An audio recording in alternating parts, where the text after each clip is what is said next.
英剑在前，这大道可不是什么幸运的东西。大哥，想好该怎么做了吗？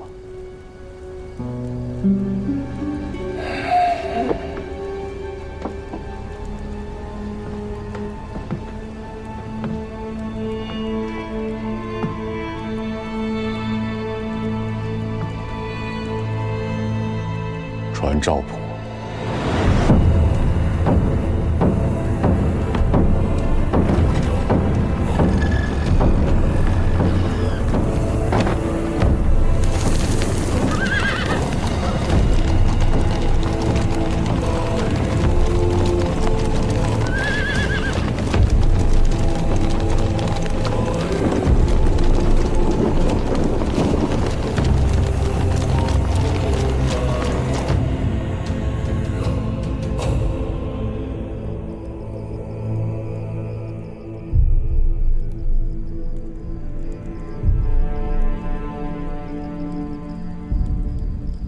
北平郡王，太原令公刘知远，他愿意担当起这个天下了吗？刘令公筹谋广大，技艺深远，下官不敢妄言。你呢？你愿意担当起这个天下吗？大郎，去将那名盗旗取下来。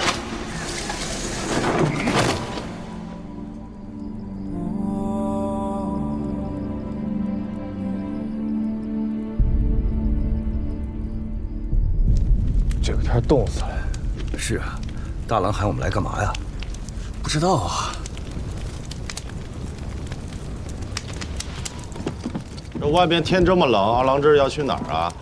二郎去外面守着，以防万一。进来，来，坐。今夜要谈何事啊？竟要如此精神？诸位，近日可听得京中谶言？ 出军之日，当立点检为天子。既有谶言，便是天意。天命既定，自当通晓全军。立点检为天子，诸位是同意，还是反对？老子同意。这谁要是敢不同意，老子现在就弄死他。我也同意。立点检为天子。立点检为天子。 令公，令公，请留步！你要拿我吗？人须有自知之明，老夫自知担不起这个天下，但我知道有人能担。你以为这天下还是几十年前那个大唐吗？谁手里面拿着刀？ 谁就能做天子，谁身上披着甲胄，谁就能为天子。你披着甲胄，你也能做天子。父亲平素简约，在军中颇有威望，却始终不得拜节制。父亲心中可有所憾？古太尉怎么说？他说。 高绝后路，无足论。此生若能复饮太平年下的一杯热酒，于愿足矣。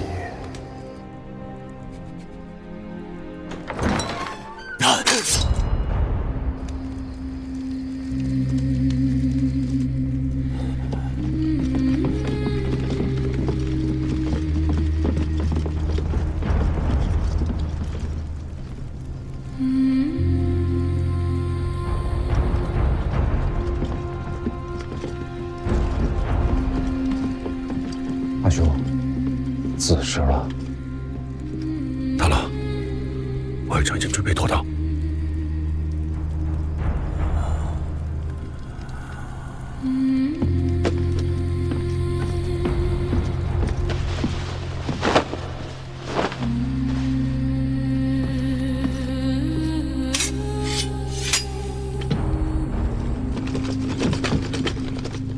天下丧乱。神器无主，契丹难来。诸将性命富贵，不能系于皇口孺子。臣斗胆，请太尉以天下苍生为念，建作天子，以安社稷隶属。秋高马肥之时，契丹不曾南下，而今天寒地冻，草木不生，他们反倒南下，他们的日子不过了吗？太原一遭，澶州又是一遭，今夜这是第3遭了。欺瞒天下人的鬼话说了1次2次，还有人信？今夜再说，是欺人还是自欺？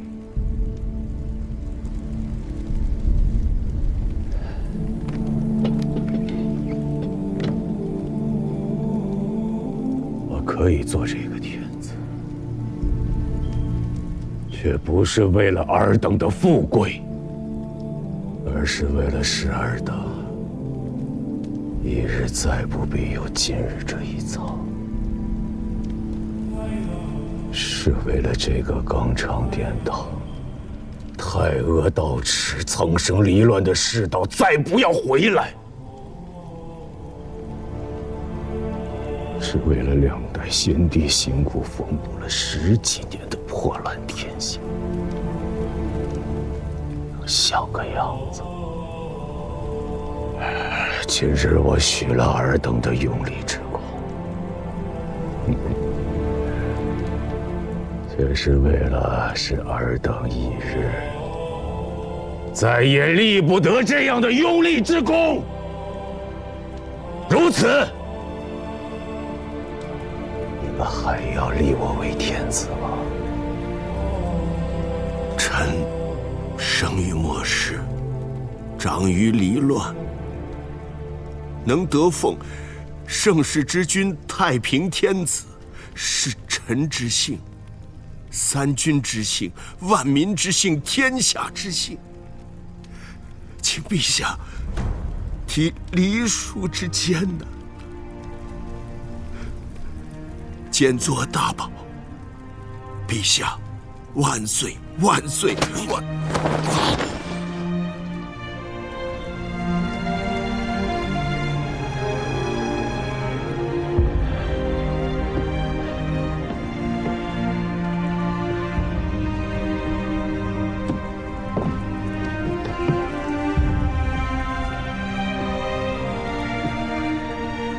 既然如此，诸君须允我3件事：其一，入城之后，不得惊扰公事大臣；其二，入城之后，不得劫掠奸淫；其三，入城之后，不得擅杀一人。此3事，这个天子我便做了。若不允此3事，虽万死而不能从。陛下万岁万岁万万岁！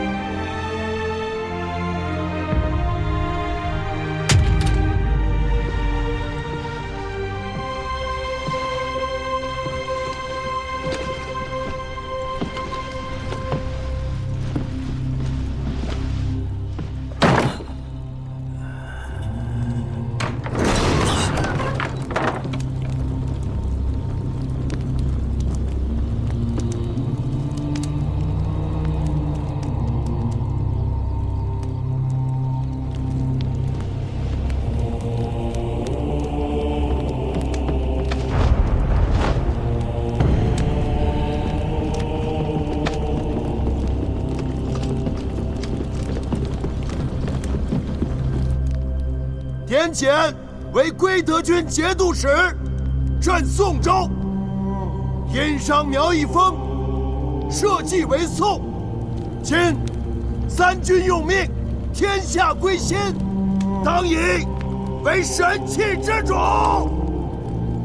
臣赵普昧死之言，请点检念天下苍生，请点检即皇帝位。请点检即皇帝位，请点检即皇帝位，请点检即皇帝位，请点检即皇帝位，请点检即皇帝位，请点检即皇帝位。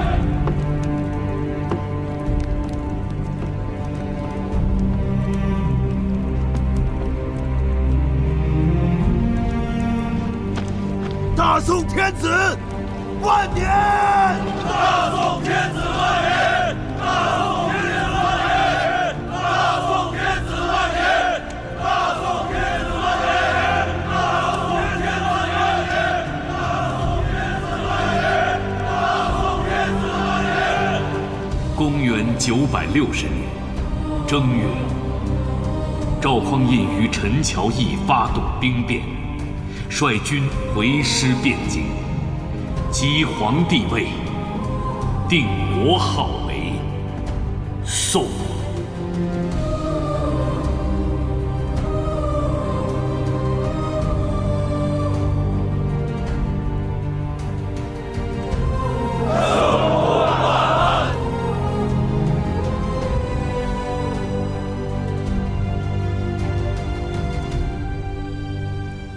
朱全忠以梁代唐，李存勖以唐代梁，石敬瑭以晋代唐，刘知远以汉代晋，郭威又以周代汉，绵延5代。如今他赵氏以宋代周，不过是依样葫芦，司空见惯，不足为意。赵家大郎素来以忠诚、厚道、仁义、血勇著称，如今竟然也做了篡臣，思之令人唏嘘啊！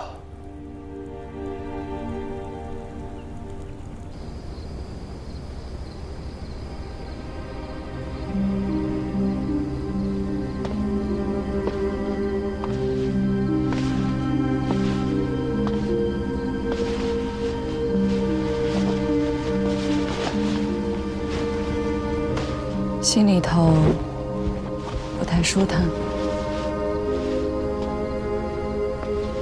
没什么不舒坦的，人总是会变的。是他们变了，还是你变了？怕是我们都变了。天底下最悲哀的事，莫过于此。公元964年即乾德2年11月，宋太祖赵匡胤以后蜀勾结北汉、图谋换境为由，前大将王全斌、刘光义统兵6万，分北东2路进讨。后蜀军顷刻溃败。次年正月，后蜀主孟昶出降，然宋军主帅王全斌下令虐杀以降蜀兵近3万人。此等骇人暴行，历使蜀地民心背离，激起大规模兵变。消息传开，江南诸国震撼，宋之统一大业亦为此蒙上阴影。孟氏举城而降，蜀地人心未服。文州刺史全师雄举兵而返，自称新国军节度使，蜀人多有响应。蜀地17州风声鹤唳，颇有动摇之势。王全斌，该死啊！陛下，大军在外，不宜处置兵捆之将帅。下诏申斥，夺其节钺，命曹兵刘光义占领中军。陛下，若不是他杀了那3万降卒，蜀中能有这番变乱吗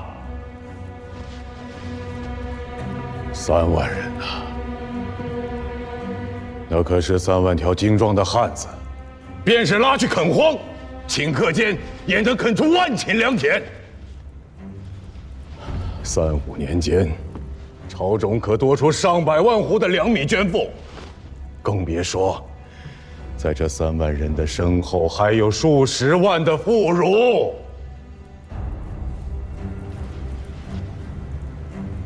孟氏依然降了，这便都是朕的子民呐。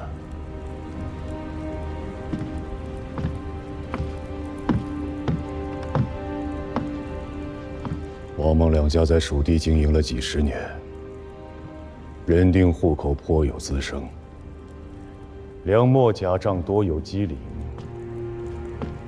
取益州之资财，充南中之军事，此乃朝廷的国策。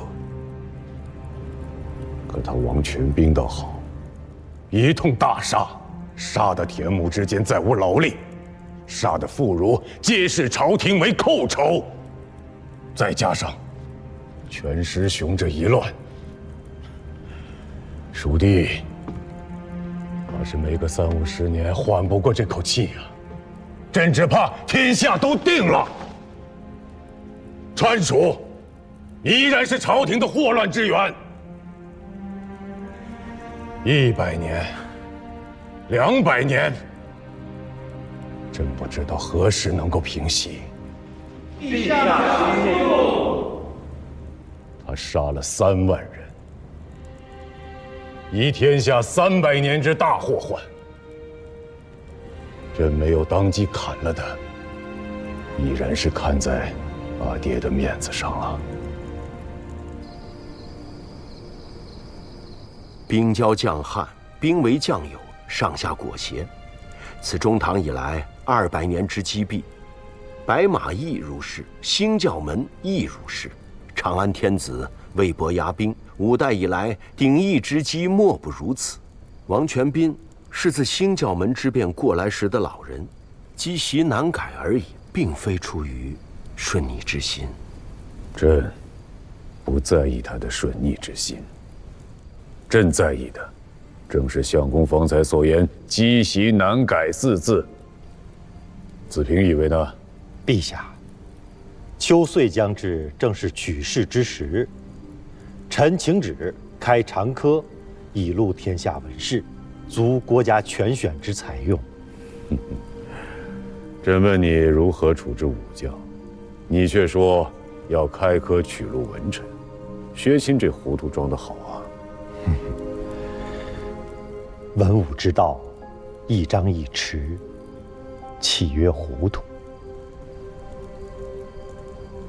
武将是在马上取功名，文官却全要向科场中求取。国朝定鼎以来，每岁取长科进士不过1、20，制科便更少了，其搏杀之力，实不亚于陷阵搏命。诛心总比杀人强吧？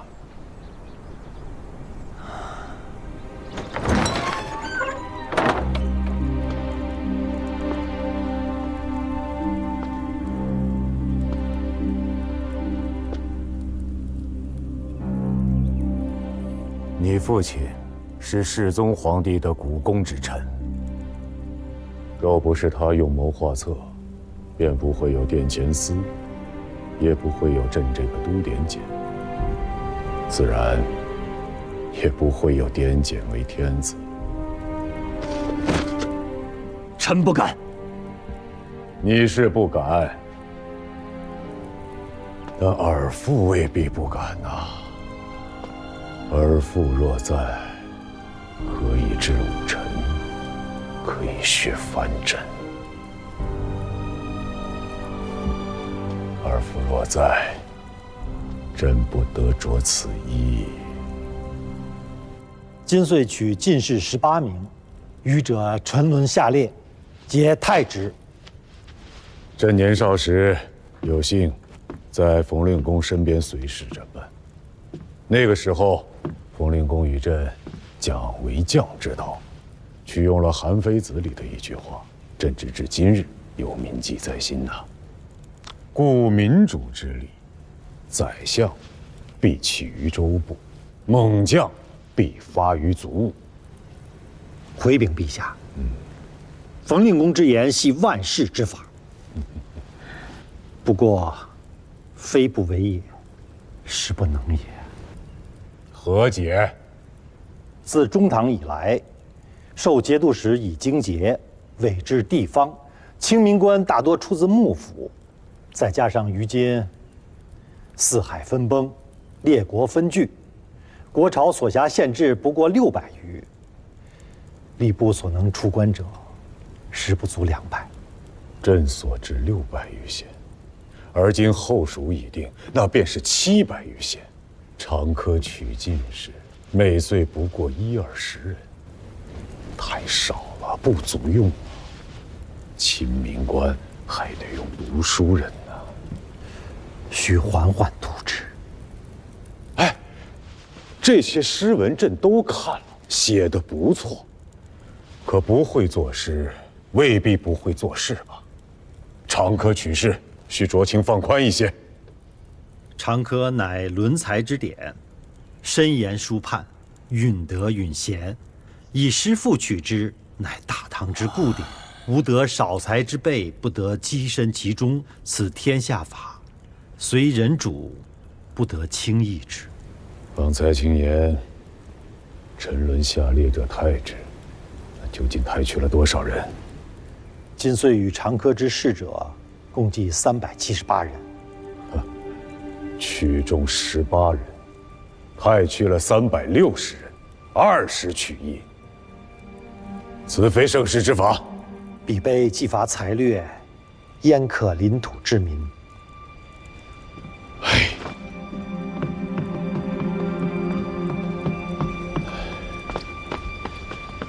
总比拎刀子的强些。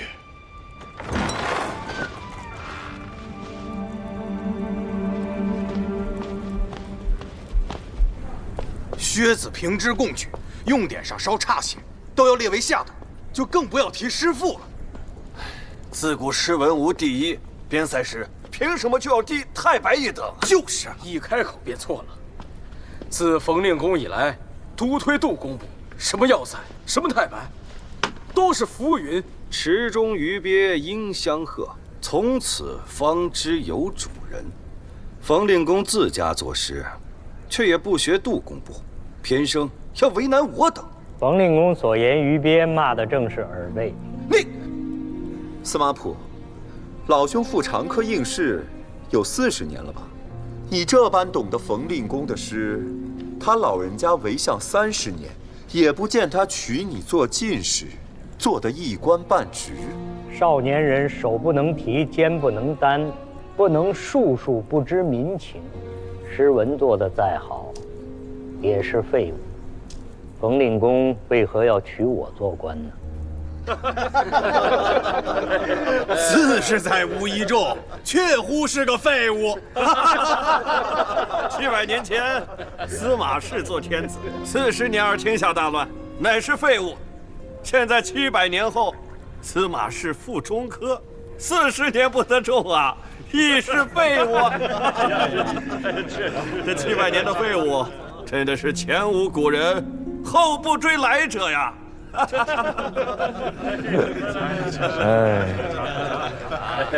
这次考得不成，我也只好回乡去喽。先生，我家主人相邀，还请先生不吝赐教。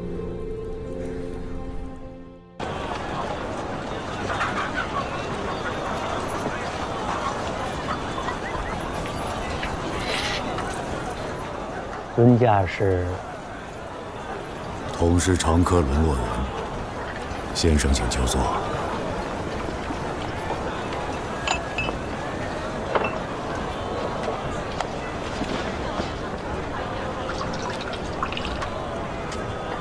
先生请。你不是举子，是宾子。何以见得呀？足下的家人虎口上生着茧，一看就是常年习武之人。再看足下，坐于街边14之内，脸上却无丝毫悲切之情。反倒一副坐于中军帐内的从容气度。你再看店家小厮，怯怯然而不敢近前，只因身上杀伐气太重，血腥味道太浓了。便是不曾得掌荆节，应该也是一个厮杀多年的军中大将，对不对？老先生长科不遂，对军中之事倒是熟稔得很啊。屡试不第，20年前曾入藩帅幕府为记事。哦，那几位幕职，为何不求藩帅荐个出身？他做了残民之贼，南下去避祸，老夫不曾追去。不知是哪位藩帅？黄甫辉。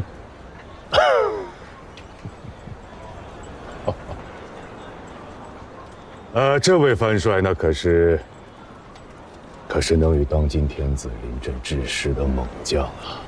那不也是个兵子出身的天子？兵子出身，便做不得天子吗？做得，太做得了。朱全忠是兵子，李天下是兵子，石敬瑭、刘知远、郭威不皆是兵子吗？前朝的世宗皇帝不是兵子，可惜呀，天不假年，最后还是换了位兵子上来。老夫活了偌大的年纪，这天底之下最不缺的便是丘八天子。既如此，老丈为何又进京来赴长科呀？老夫长科出仕，求的是一州一县临民而治，无意做天子私人。普天之下莫非王土，率土之滨莫非王臣。老先生既求长科出仕，管阁也好，州县也罢，都是当今天子之臣，又有何意？我问你，冯令公又是谁家之臣？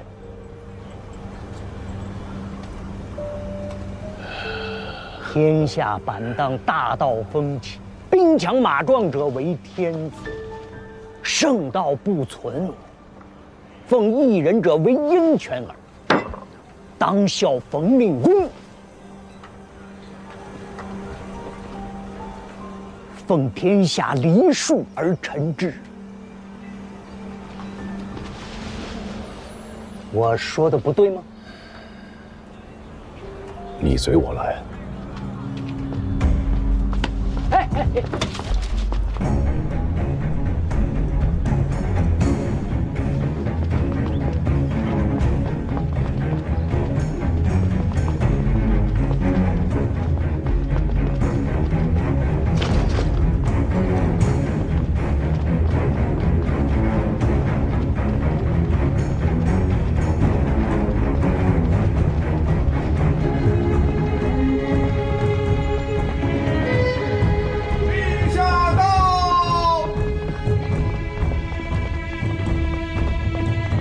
臣等恭迎陛下。